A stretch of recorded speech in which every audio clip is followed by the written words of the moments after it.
Good evening, class. So, we'll continue our previous class topic that was reproduction in the flowering plant. Okay. All the pre-fertilization event we have seen, we have studied the first event of pre-fertilization, that is gametogenesis, that is the production of gamete. In the male, that is microsporogenesis, and in the female, that is female, what we'll call it, anyone? That is megasporogenesis. Okay. After that, one more very important phenomenon that occurs in the pre-fertilization event, that is your pollination, right? So before the fertilization event or the fusion of male and female gamete, there's a very important phenomenon, a very important process is taking place, that is pollen pistil interaction. What we have studied in the pollen pistil interaction, that the event from pollen deposition on the stigma until the pollen tubes enter the ovule are together referred to the pollen pistil interaction, right? One thing more importantly, what we have studied, that is the compatible pollination. The pollen grains germinate on stigma to produce a pollen tube through one of the germ pores. Okay, while studying the gametophyte, while we are going through the structure of male gametophyte, that is pollen grain that is bearing two male gametes, right? So that male gametophyte pollen grain has two layers, the inner intine layer, which is flexible, made up of pectocellulose, right? And the another outer hard exine layer that is made up of sporopollenin. And it has what? It is a dysregular, irregular, or discontinuous layer, you can say, where there's some pore-like structure are present, that is known as germ pore. Okay. So you see here,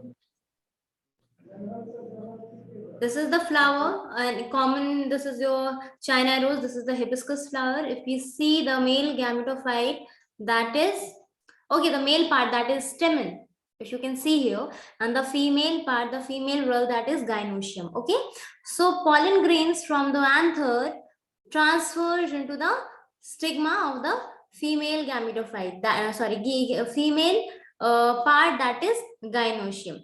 So here you see the pollen grains.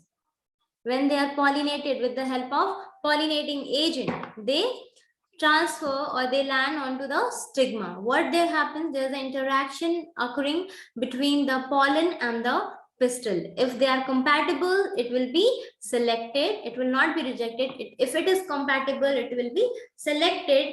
And after that, what will happen? The sugary substance present in the stigma will enter into the pollen grains, and via the germ pore, the pollen tube germination will occur. By that, it will assist, it will help the male gametes to enter into the ovule, or you can say inside that embryo sac, right? And after that, what will happen? The fertilization part, that is fusion of male and female gamete, will occur. Fertilization will takes place.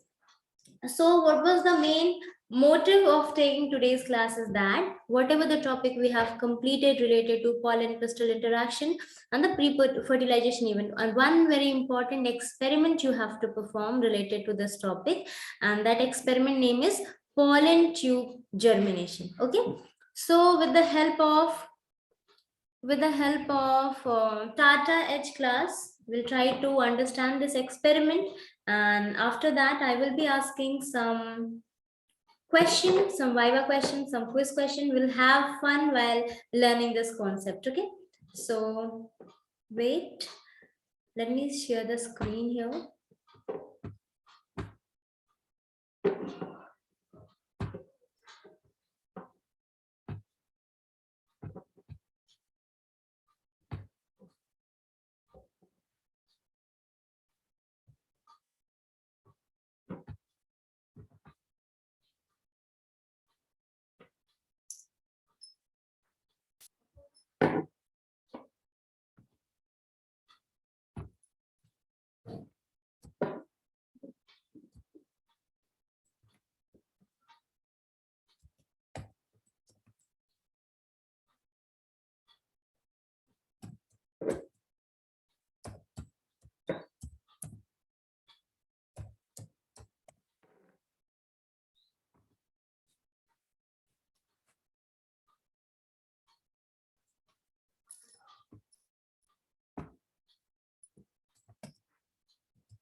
Okay, biology practical.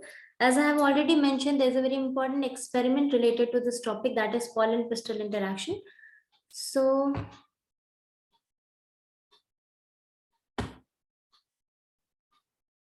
what is the experiment here? The experiment objective or the aim of that experiment which we have to perform, that is to calculate the percentage of pollen germination, okay, of the experiment which will perform.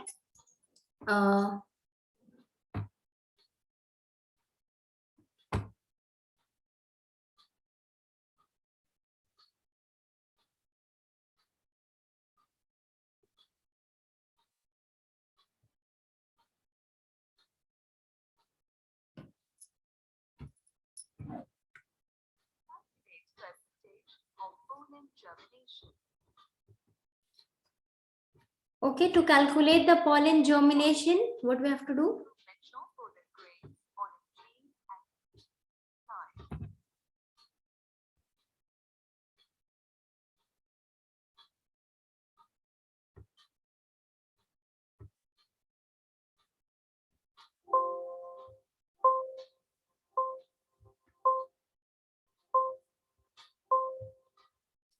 Okay, so aim to calculate percentage of pollen germination. Step 1. Sprinkle mature pollen grains on a clean and grease-free slide. okay, so what you will do, you will take a clean, grease-free slide, very neat and clean slide you will take. Yes, after that, we'll sprinkle some mature pollen grains. Step 2. Place 1 drop of 10% sucrose solution on pollen grains. Now, 10% of sucrose solution will take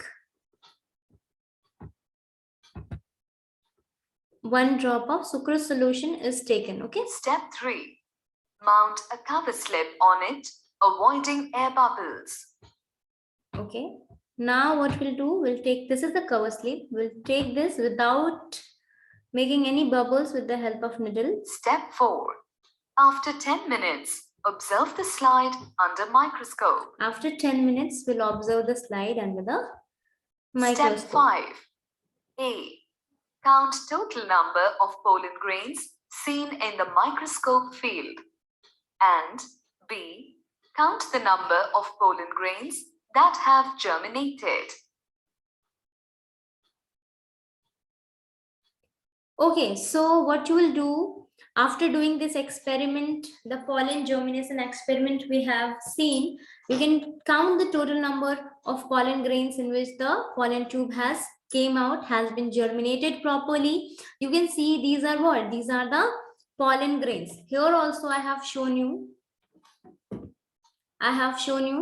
that this is the flower.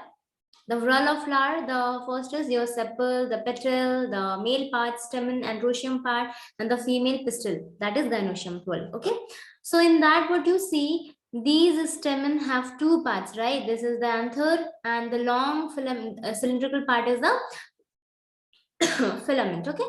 So if you see the anther, it is matured anther. So you can see the yellow structure present here. That is that is the pollen grain. If you will see, if you will observe it under the microscope, you will able to see here. You can see in the screen here that the pollen grains. These are the pollen grains. You can count here. You can see here these pollen grains in which the pollen tube have not germinated, while in this you can see the pollen tube have germinated. Okay, just let me know anyone who can give the answer here. For germination of pollen tube, right? Pollen tube germination, what chemical you are using, what solution you are using? You are using sucrose solution, right? So you will remember that sugary substance which enters into the pollen grain, and via the germ pore, flexible in time, layer comes out as a pollen tube. Okay, have you understood, or you want me to show this experiment again. I hope this is clear to each and every student. Yes, ma'am. Okay, very good. If it is like that you have understood it properly, let's see how many of you can answer the question. Some Viva voice question for study of pollen germination. Whatever the concept we have taken, we have studied from this chapter, from this topic. Let's see how many of you can answer, how much you have got it. Question number 1. What is the shape of pollen grain? It is cuboidal, it is globular shaped, or it is oval shaped or circular shaped. Which kind of shape you see or you see or you will observe under the microscope, or generally the flowering plant will have the shape of pollen grain? Anyone? Oval. Okay, very good. But let's see the answer, if you're right or wrong. Yes, of course, it is globular in outline, means its shape is oval. Okay, it's generally oval, circular, globular in shape, in outline. But other shapes can be also found, because you know we are studying bio or the science, exceptions are always there. So in the general term, commonly it is globular in outline. Okay, the next question, question number 2. What is palynology? Anyone? Study of pollen Study of grain. pollen grains. Okay, very good. Very sincere and studious student of mine. Let's see the answer here. Let's reveal the answer. The study of pollen grain is called palynology. Of course, very good. Absolutely correct answer. You have got the correct concept. Palynology is the study of pollen grain. Okay. Third question. What is the composition of wall of pollen grain? Here the composition means, if you see the pollen grain, the wall of pollen grains are which are the layers present in that. What are the layers present in the pollen grain? Anyone? Very simple, very Entine. easy question. Yes, intine and Exine. Entine. Exine. Bacterus and exine. Sporopollen. Sporopollen. no, that is the chemical composition. Yeah, that question will also may come after this, but I'm just asking about the layer. Inner layer is Entine. very good, and the outer layer is exine. Okay, Exine. so the very good, Kanaya. Now you see the answer. It is made up of 2 layer, outer exine and the inner intine. Okay, anyone who can tell me which layer is continuous and which has the germ pore? Germ pore kahan present hoga, in exine layer or the intine layer? Entine. No, dear, make it very much clear that inner layer, intine layer is continuous. It is flexible. Okay. Pollen tube is formed by the intine layer. That is okay. But the exine layer has the germ pore via which that tube germinates. Okay. So intine layer is continuous and exine layer is discontinuous, having some pores on that is known as germ pore. Okay. The next question, question number 4. What is the chemical nature of 2 layer of the wall of pollen grain? So the 2 layer we have already studied, that is inner layer is intine layer and the outer layer is exine layer. Can you able to tell me the chemical nature, the chemical composition of inner layer, intine layer and the outer layer, that is exine layer? Anyone? And this time I want the answer from the other student also. Only Rahul and Kanhaiya is giving the answer. Other student?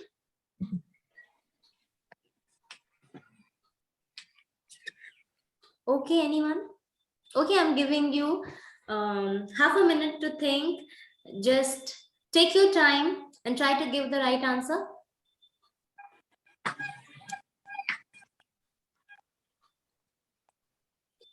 Lactocellulose, sporopollen. Very good. Okay, Wasim. First time he has replied in today's class, but your answer is absolutely correct. According to me, let's see what what is written here in the answer? Yes, absolutely. That is what it is written. That intine is pectocellulosic in nature and exine is made up of highly resistant fatty substance called sporopollenin. Okay, so that is why you see the pectocellulosic in nature, that is intine. It is flexible. It is little bit more smooth, or you can say softer as compared to the exine layer, while the exine layer is made up of the sporopollenin, and you all know that sporopollenin is the toughest substance which is found in this earth, right? So it is highly resistive, means it is have high resistance from all sort of enzyme, all sort of chemicals. Okay, so intine layer is pectocellulosic in nature and the exine layer is made up of highly resistant fatty substance called sporopollenin. Okay, it is going very interesting. The next question, question number 5. What is tectum? Will I have to motivate other student to give the answer? Outermost layer of pollen grains. Okay, now Danish has given the answer. Outermost layer of pollen grain. Okay, you see, outermost layer, that is known as exine. Yes, but what exactly the tectum is? Let's see the answer. Okay, it is a discontinuous surface layer of exine of pollen grain wall, which provide characteristic sculpturing or design over the surface of pollen grain. Okay, so the basic layer are the two layer, inner, that is intine, and outer, that is exine. But they have the sub layer also, means exine will also have more layers inside it. So that layer which give it a specific structure or specific outline to that exine, that is that structure or that layer will known as, or that surface layer will known as tectum, right? So now the last question, the question number 6. Yes, what is the importance of tectum to a taxonomist? Anyone? In group of plant in taxonomic In hierarchy by meaning of tectum. Oh, okay, your voice is not properly audible to me. Okay, anyone clearly? No. Okay, in let's group see of the. plant. In group.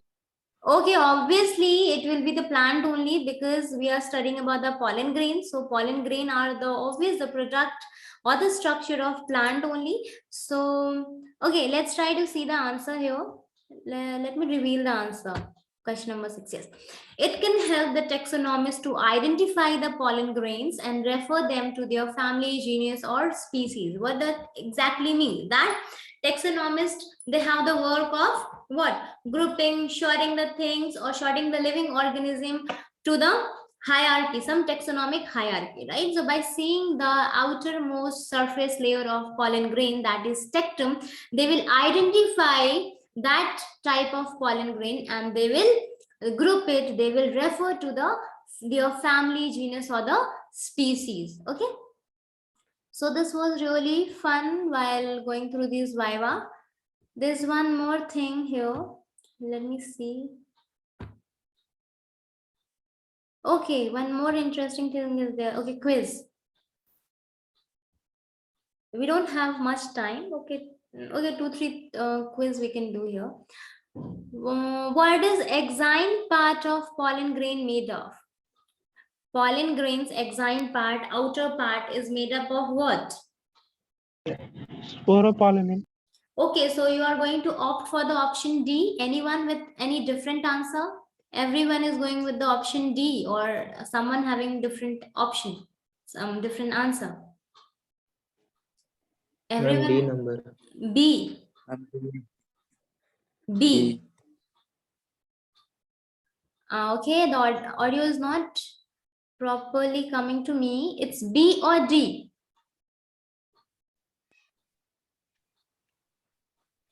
D. D. D. D. D. Yes, Okay. ma'am. Okay. Okay. So the class. Okay. So you want me. Okay. So what is the exine part of pollen grain made up of? Okay. You're opting for option D. Okay. Let's see, let's check it that your answer is correct or not. No. This is the correct answer, but due to some technical issue, I think some wrong feedback, some wrong processing, your answer is showing. Which answer is showing the solution? Okay, here it is showing,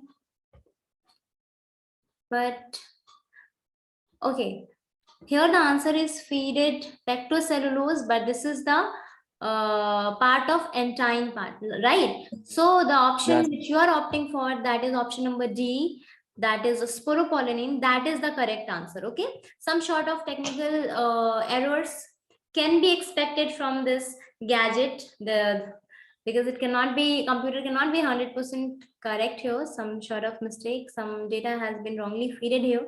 Okay, so option D is correct, whether it is showing right or wrong, but the correct option is option number D, that is sporopollenin. Okay, the next question, question number 2.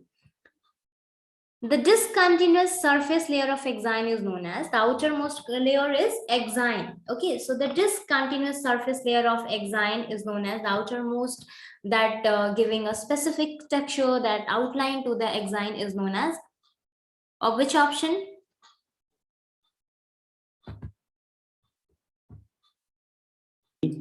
Option A, D. yes? D. D. D. Okay, let's see.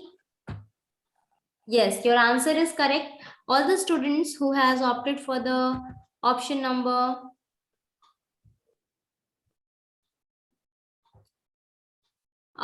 D, that you have performed, that is the right answer. Okay. The next question. The study of pollen grain is known as palynology, option B pollinology, option C pollinology, or option D palyology. Ma'am, option A. Palynology. Very good. Simran has given the answer. Who has given the answer? Yes, Simran has given the answer. Yes, the correct answer is palynology. Okay, but I don't know the answer. Let me see which is the correct. Means I know the answer, but let's see which the answer is fitted here. Let's see. Palynology is the correct answer or not. Let me submit it. Yes, of course. Absolutely correct. Palynology. So you can repeat it. You can remember this, that the study of pollen grain is known as palynology. Okay, keep it in your mind. Now the last question. Very interesting question. Let me see who is going to give the correct answer of this question. Option B. Okay, before asking the question, you're able to give the answer, means the concept is really clear to you all. Okay. Okay, for other student, I'm going to repeat the question. Which of the following list all the chemicals to be added for making nutrient medium to study the pollen germination? Basically, of course, I know that you have got a hint from this, that is sucrose, but there's much more concept behind this question. Which of the following list all the chemicals to be added for making nutrient medium to study pollen germination? Before we study the pollen germination, we have to prepare the nutritive medium, right? We add sugar to it. We make sugary solution. We add sucrose, of course. But other than that, you must know that magnesium sulfate, potassium nitrate, boric acid is also added. Why? To make that process, the pollen tube germination, bit more quicker. Okay.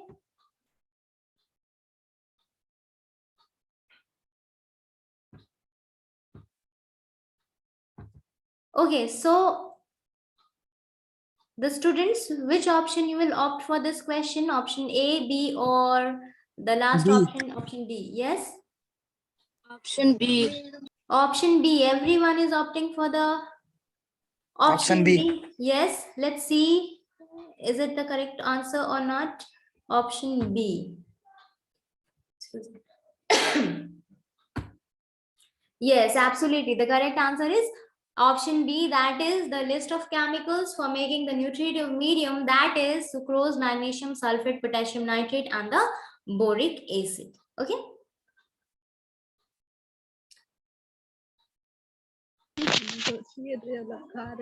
Yes, students, mute your mic. No unnecessary things to be discussed in the class.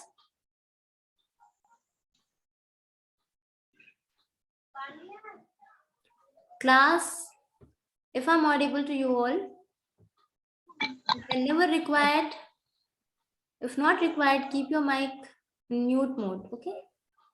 चल रहे ये सब फेंक और चलो मुकान धो के आज ना इसी में जाए माँ तो भक्ति हो रहा है ऐसे मेरा बाल झाड़ दिया तो पब्लिक खेती जैसा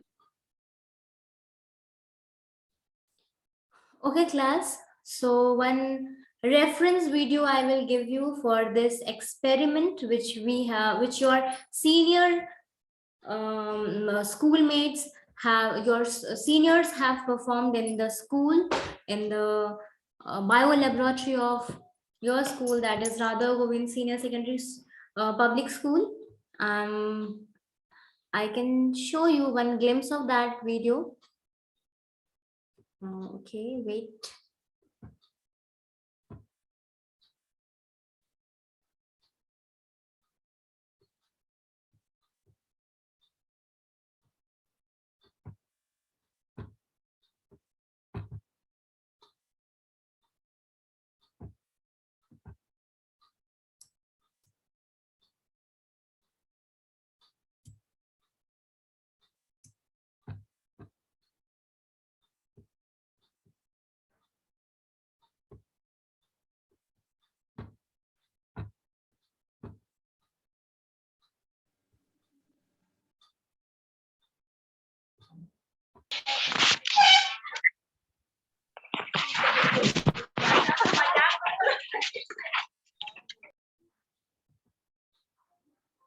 One, two, breathe.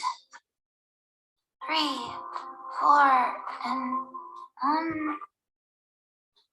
Hello everyone. Today we will study pollen germination. Okay, dear students. So first of all, the aim of our experiment is to study the pollen tube germination on slide. After that, requirements.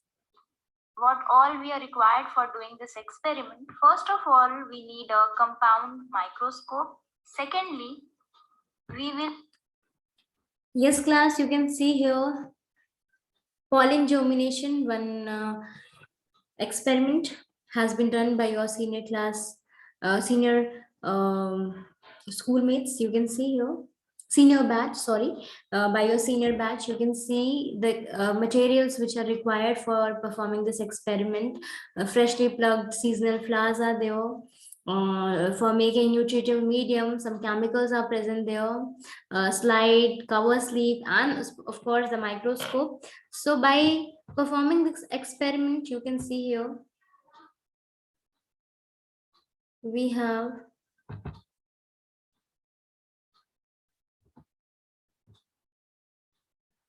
finally the observation which will be observed under the microscope. One by one, each slide. Up, we will observe numerous pollen grains characterized by presence of outer hard spiny exine layer and inner flexible entine layer.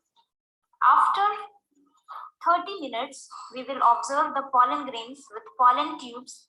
This is because of the absorption of sugary syrup by the pollen grains via the germ pore and emergence of pollen tube. This is germinating pollen grain. The pollen grains are also called microspores, produced by the process of microsporogenesis inside the anther. The pollen grains are characterized by the presence of outer exine layer and inner flexible entine layer. In between the exine, there present germ pore. On the stigma, when the pollen grain absorbs sugar solution secreted by stigma via their germ pore, there occur the emergence of pollen tube. This is called pollen germination. Here we come to the end of our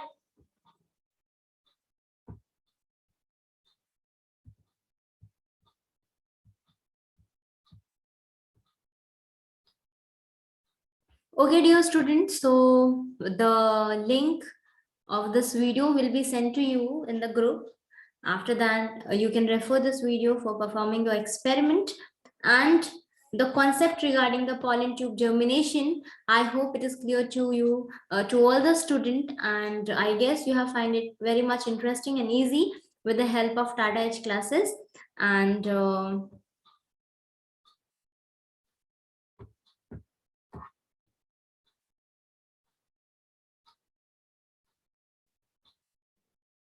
okay, in the last, I would like to ask the students, if you have any sort of doubt, any query, any question, you can ask me. I'm waiting for your response, dear student. If you have any sort of doubt, you can ask me. Any question, query related to this topic? Ma'am, can we find regular shape of pollen grains or not?